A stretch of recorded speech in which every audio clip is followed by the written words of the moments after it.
Hello दोस्तों, जैसा कि आप लोग देख पा रहे हैं बेटा, आज मैं आप लोगों के सामने कुछ क्वेश्चंस लेके सामने आया हूं। जैसा कि हमने पिछली वीडियो के अंदर कुछ चीज़ें पढ़ी थी, तो उनके ऊपर हम थोड़ी सी प्रैक्टिस करेंगे। Then after I will go another topic. ठीक है बेटा?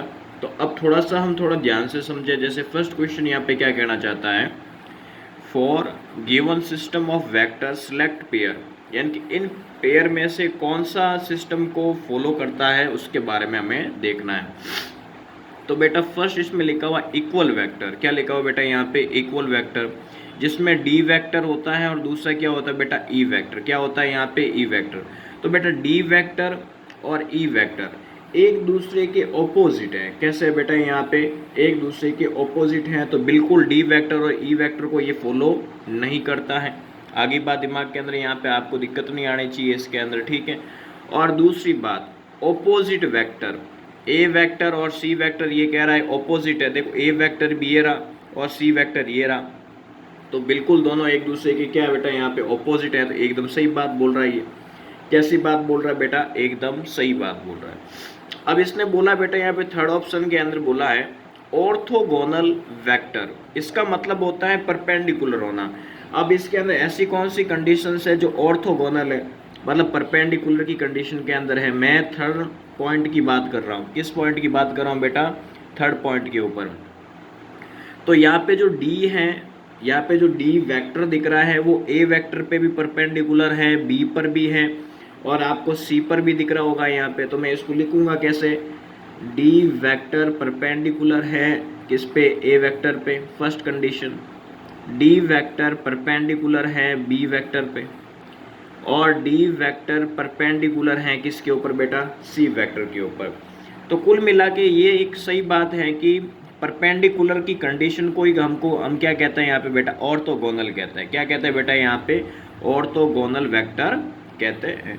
यहाँ तक किसी को दिक्कत नहीं होनी चाहिए।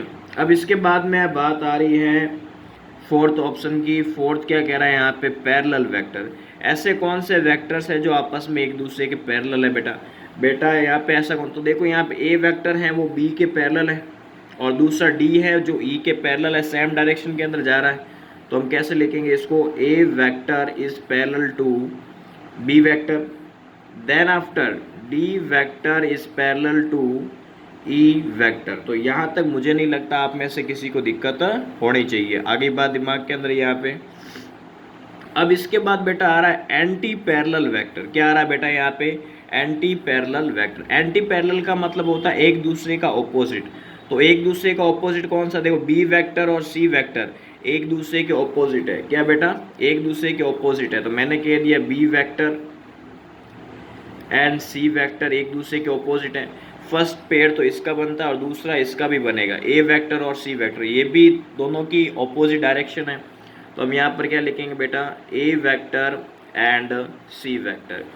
यहाँ तक मुझे नहीं लगता किसी बच्चे को दिक्कत होनी चाहिए। आगे बात दिमाग के अंदर यहाँ पे, ये थोड़े से अच्छे क्वेश्चंस हैं, हमेशा आते हैं नीट के अंदर, तो थोड़ा सा ध्यान रखें।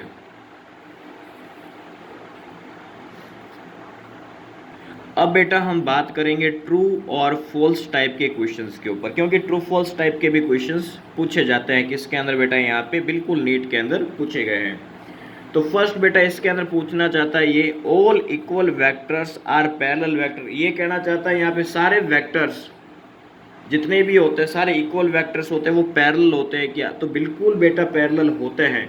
क्या बेटा? पैरेलल होते हैं। जैसे मैं आपको बताऊँ यहाँ, जैसे मान लो ये ए वेक्टर है और ये मैंने बता दिया बी वेक्टर। क्या बेटा? यहाँ पे बी वेक्टर। तो ये दोनों आपस में इक्वल तो नहीं है, लेकिन सेम डायरेक्शन के अंदर जा रहे हैं। क्या जा रहे हैं बेटा? सेम डायरेक्शन के अंदर जा रहे हैं। आखिरी बात दिमाग के अंदर यहाँ पे, तो बिल्कुल ये ट्रू है, बिल्कुल ये ट्रू है।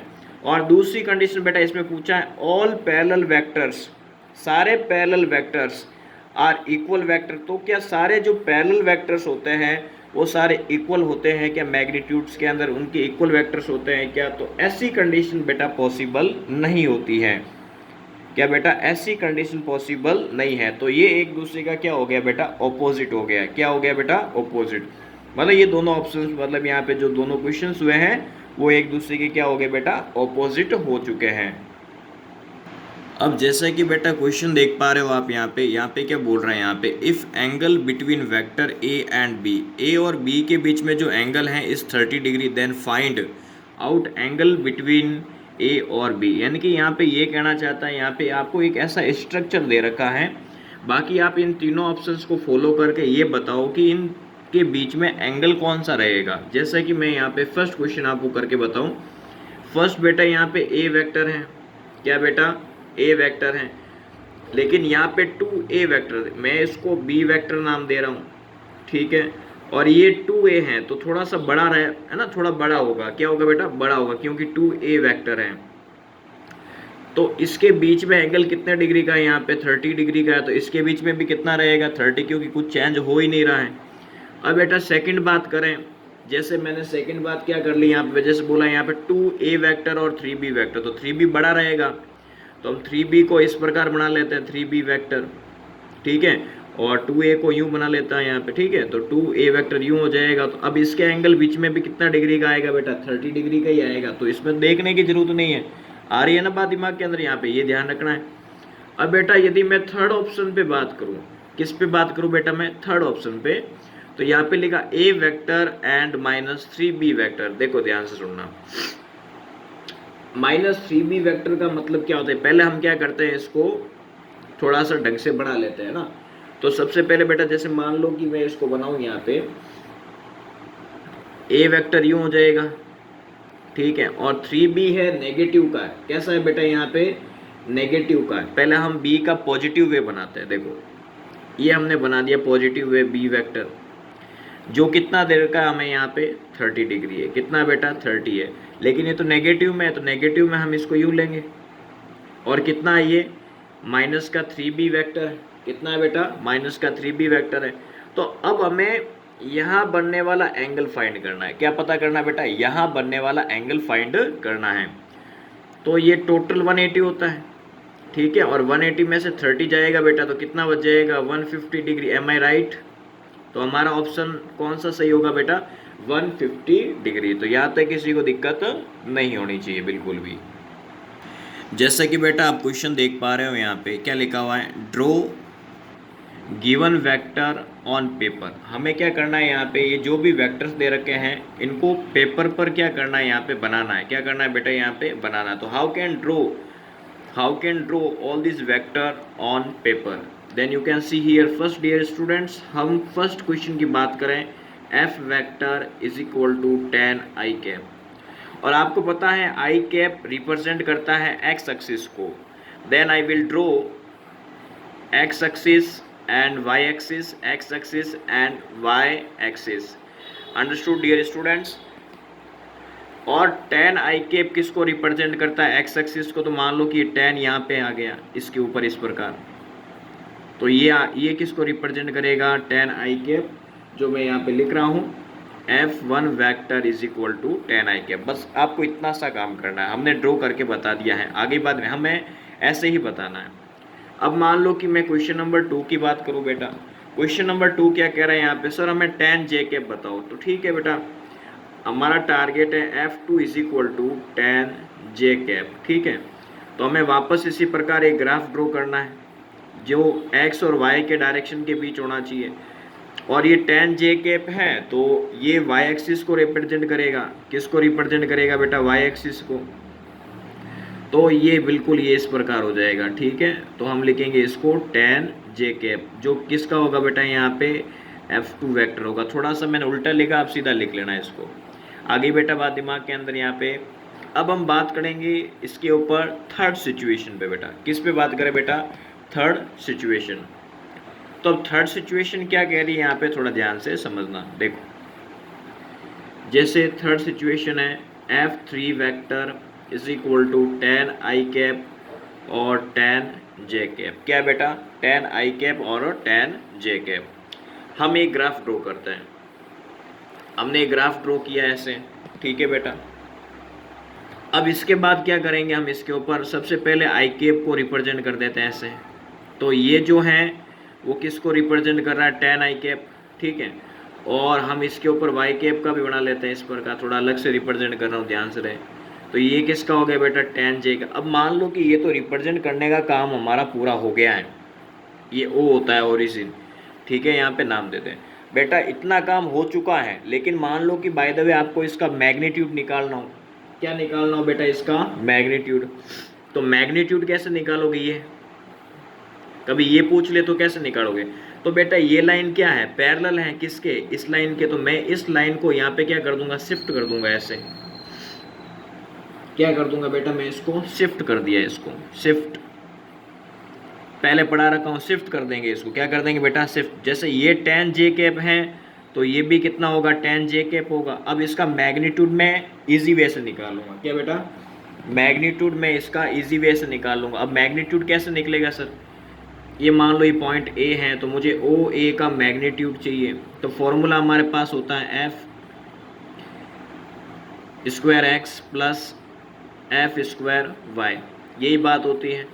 यहाँ पे कितना बेटा, tan का स्क्वायर है, और इधर भी कितना है बेटा, tan का स्क्वायर। तो आंसर कितना आ जाएगा बेटा, यहाँ पे बिल्कुल आंसर आएगा tan√2।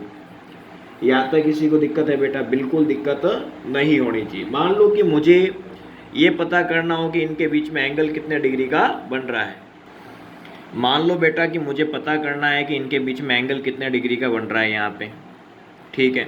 तो उसका फॉर्मूला होता है tan theta is equal to Fy upon Fx, यही बात होती है। Fy कितना बेटा, tan है, और ये भी कितना है, tan है।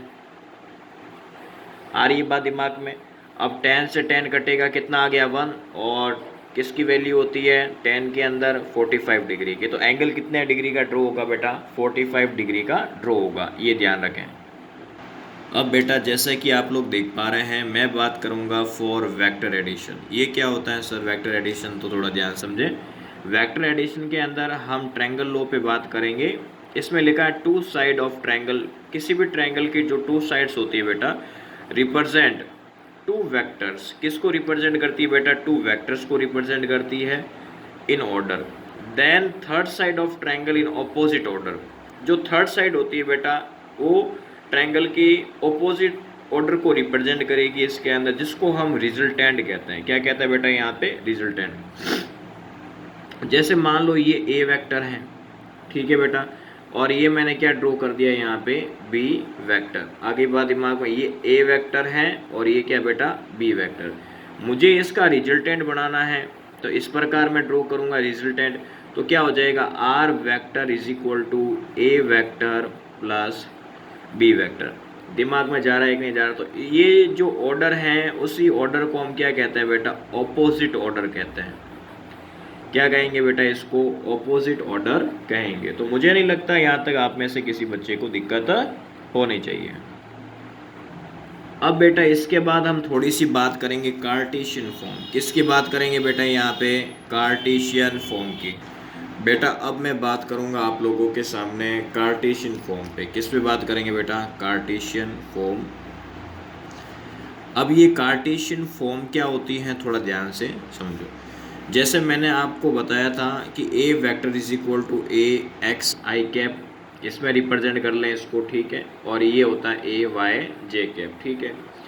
मान लो कि मुझे इसका मैग्नीट्यूड देखना है। क्या देखना है बेटा, मैग्नीट्यूड। तो मैग्नीट्यूड कैसे देखेंगे, ए स्क्वायर एक्स प्लस ए स्क्वायर वाई। आगे बात दिमाग के अंदर यहाँ पे, तो ये आपको चीज़ ध्यान रखनी है, ठीक है बेटा। ए स्क्वायर एक्स प्लस ए स्क्वायर वाई, तो ये इसका क्या होता है बेटा, मैग्नीट्यूड होता है। क्या होता है बेटा यहाँ पे, मैग्नीट्यूड। तो आपको ये चीज़ ध्यान रखनी है यहाँ पे, ठीक है। ये होता है ए एक्स, और ये क्या होता है ए वाई, और ये होता है थीटा एंगल। तो यहाँ कितना आ जाएगा बेटा, यहाँ पे ए स्क्वायर एक्स प्लस ए स्क्वायर वाई। आगे बेटा बात दिमाग के अंदर यहाँ पे, तो ये आपको चीज़ ध्यान रखनी है। अब इसके बाद जैसा कि मैंने पीछे क्वेश्चन आपको किया था, तो ये मान लो कि tan थीटा निकालना होगा, तो हम कैसे निकालेंगे, ए वाई अपॉन ए एक्स। आगे बेटा बात दिमाग के अंदर यहाँ पे, तो हमारे ये निकालने का तरीका होगा। मान लो कि हमें ए कैप निकालना हो। क्या निकालना हो बेटा, ए कैप। तो उसको कैसे निकालते हैं, ए वेक्टर अपॉन मॉड्यूलस ए, जो क्या होता है बेटा यहाँ पे ए एक्स आई कैप और ए वाई जे कैप। आगे बात दिमाग में, और इसका मॉड्यूलस करो ए स्क्वायर एक्स प्लस ए स्क्वायर वाई। तो ये भी हमारा क्या हो गया बेटा, एक फॉर्मूला हो गया। आगे बात दिमाग के अंदर, यहाँ पे ये फॉर्मूले आपको क्या होने चाहिए बेटा, कंठस्थ होने चाहिए, यदि आपको नीट के अंदर अच्छा परफॉर्म करना है तो जैसा कि बेटा आप क्वेश्चन देख पा रहे हो, इस क्वेश्चन की मांग क्या है। यहाँ पे क्वेश्चन क्या कहना चाहता है कि find out magnitude unit vector of given vectors. यहाँ पे जो भी वेक्टर्स आपको दे रखे हैं उन सभी के आपको मैग्नीट्यूड निकालना है। Then after you will find, आपको फाइंड करने होंगे यूनिट वेक्टर्स। क्या फाइंड करने होंगे बेटा, यूनिट वेक्टर्स। तो आपको पता है ये है कि हमें ये होता है हमारा क्या होता है बेटा, एफ वाई, और ये क्या होता है हमारा एफ एक्स होता है। इसका रिजल्टेंट निकालना होगा तो हम इस प्रकार निकालते हैं यहाँ पे, ठीक है ना, ये हेड नहीं आएगा इधर। तो यहाँ पे क्या आएगा, एफ वन वैक्टर, यदि मुझे ये चाहिए तो लिखने का तरीका यूँ रहेगा, F square x plus F square Y. आ रही कि नहीं आ रही बात दिमाग में, ठीक है ना। तो हम फॉर्मूला क्या यूज़ करेंगे बेटा, यहाँ पे F one vector is equal to F square x plus F square y. Done. और यहाँ इसके आगे कुछ नहीं है तो क्या है बेटा, 1 है। तो ये x की वैल्यू हो गई और ये किसकी वैल्यू होगी बेटा, y की।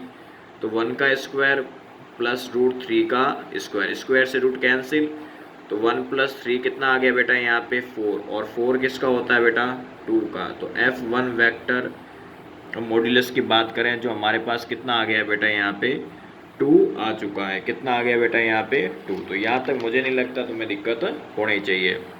अब इसके बाद बेटा हम बात करेंगे यूनिट वेक्टर पे। किस पे बात करें बेटा, यूनिट वेक्टर। सर अब ये यूनिट वेक्टर क्या होता है, तो F1 cap is equal to F1 vector upon modulus आ जाएगा। तो F1 वेक्टर कितना है बेटा, F1 वेक्टर ये पड़ा है हमारे पास आई कैप √3 जे कैप, है ना। तो हम यहाँ पे लिखेंगे आई कैप √3 जे कैप और इसी का मॉड्यूलस, और मॉड्यूलस हम पहले निकाल चुके हैं वैसे भी। यदि हम वापस से देखें तो आई कैप √3 जे कैप अपॉन में कितना आ गया बेटा 2, पर्टिकुलर वे से लिखें तो आई कैप अपॉन 2, फिर कितना आ जाएगा बेटा √3/2 जे कैप। तो ये हमारा क्या होता है यहाँ पे F1 कैप होता है। तो यहाँ तक मुझे लगता है किसी बच्चे को दिक्कत नहीं होनी चाहिए। तो ये हमारे पास क्या आ गया बेटा, यूनिट वेक्टर। मान लो मुझे इसके अंदर बीच में एंगल निकालना हो tan थीटा, तो मैं कैसे निकालूंगा, Fy/Fx, और Fy मेरे पास कितना है बेटा, Fy कितना है मेरे पास यहाँ पे, इसका ये है y की वैल्यू है √3 और ये x की वैल्यू है कितनी 1 है। डन है क्या बेटा, किसी को दिक्कत नहीं होनी चाहिए बिल्कुल भी। तो Fy मेरे पास आ गया √3 और ये आ गया 1, और tan थीटा, इनकी tan के अंदर √3 किसकी वैल्यू होती है बेटा, tan 60 की होती है। किसकी होती है, 60 की। तो थीटा कितना आ जाएगा बेटा 60 डिग्री। कितना आ जाएगा बेटा 60 डिग्री। तो मुझे नहीं लगता कि आप लोगों में से किसी बच्चे को दिक्कत होनी चाहिए। तो अब क्या करना है बेटा, एक मैंने करके दिखाया है, बाकी वाले क्वेश्चंस मैं आपके हवाले कर रहा हूँ, तो खुद से ट्राई करने हैं। क्या करना है बेटा, यहाँ पे खुद से ट्राई करने हैं, तो आपसे इजी वे से सारे क्वेश्चंस हो जाएंगे। यदि किसी बच्चे से नहीं होता है तो आप कमेंट बॉक्स में लिखें, आपको मैं ये भी प्रोवाइड कर दूंगा। आगे बात दिमाग में, लेकिन मैंने ये बताया तो बेटा देखो, नीट क्रैक करनी है तो ये क्वेश्चन आपसे होने चाहिए। देखो बातें करने से चीज़ें होती नहीं है। आगे बात दिमाग में, यदि मन लगा के पढ़ना है तो सारी चीज़ें आपको खुद से भी करनी होगी। ध्यान रखना, जब तक आप खुद से नहीं करोगे तब पॉसिबल ही नहीं है कि आपसे नीट क्रैक हो सके, ये ध्यान रखना।